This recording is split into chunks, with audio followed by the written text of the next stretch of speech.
اکثر ختمونه لاړ چې ما پسې سوال جواب د کور نه وشي مولي صاحب هغه پلانکۍ واقعه بیان کړه نو زه ختمونه له راغلی ما خو د سیرت بیان دی هغه د څه دی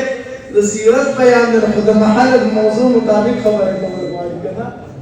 دا خو د زنانو پروګرام دی تاسو خو په جمعو کې مه اورئ په مقبرو کې مه اورئ عمل خیر ښه کې خو اورئ ډېر صحیح دی که نه او زنانه کله کله راټولېږي چې هغې ته لږ نصیحت وشي بهتر دی زه خپلو خویندو ته وایم خپلو میندو ته وایم تاسو مدرسې ته راځئ نو ګوري جامې اچوئ درنې جامې اچوئ د عزت جامې اچوئ د حیا جامې اچوئ نبي علیه السلام په هغې زمانه کې فرمایي وایي په آخره زمانه کې به څه زنانه راشي جامې به یې اغوستې او د هغې موجود به بربنډي صحابه کرام حیران شو چې جامې اچولې بیا بربنډې څنګه دي محدثینو د دې حدیث په تشریح کې لیکلي یا به یې جامې اچولې ډېرې به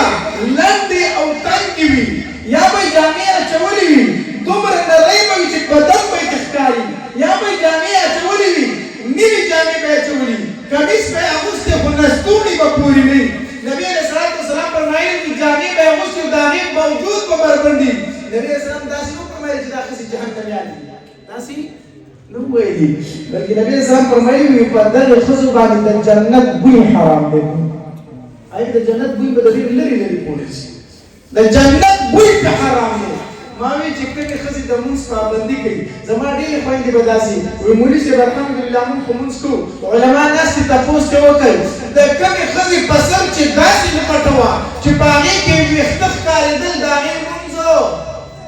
نه کېږي د هغې مونځ نه کېږي ولې ویښته پټول فرض دی عورت پټول فرض دی او ویښته د زنانه عورت دی او چې عورت ښکاري مونځو ستاسو به یو تپوس کوم زما د جواب سره چې ویښته دا عورت دی د زنانه او چې په مانځه کې په کور کې دننه دا ښکارېدل نو مونځ یې نه کېږي اوس کومه ښځه چې بار ته راوتې ده او نری زیړ پړون یې په سر اچولی بار ته راوتې ده او نری زیړ پړون یې په سر اچولی دی ویښته به پرې نو سوټې پکې مې دننه ښکاري هسې د دې ښځې عورت ښکاري که نه ښکاري د دې ښځې عورت ښکاري په دې ښځه باندې تر هغې پورې لعنت ورېږي تر څو چې دا کور ته واپس ورځي حدیث مبارک کې راځي نبي اسلام فرمایي ډېرې ښځې داسې دي چې د کور نه راوځي الله دام جهنم ته داخلوي او د دې د وجې نه ډېر نارینه به الله جهنم ته داخلوي دا په خپله جهنمي ده خو پردي سړي چې ورته ګوري د هغې د وجې د دې د وجې نه هغه جهنم ته روان الله تبارک وتعالی زموږ خویندو میندو ته درنې جامې رانصیب کړي د څو خبرې مې سره نبي اسلام فرمایي کومه ښځه پنځه وخته لمونځ کوي د رمضان المبارک روژې نیسي د خاوند تابعداري کوي او د خپل حیا او عزت خیال ساتي نبی علیه السلام داخلي فرمایي چې دا ښځه جنتي ده نبی علیه السلام فرمایي د جنت په اتو دروازو کې چې کومه دروازه خوښه ده په هغې دې داخله شي د جنت په اتو دروازو کې چې کومه دروازه خوښه ده په هغې دې داخله شي دا مې د خپلو خویندو میندو ته مختصر نصیحت کوم چې په هر حال داسې کوئ چې د حیا او د عزت جامې اغوندئ درنې جامې اغوندئ یوه خبره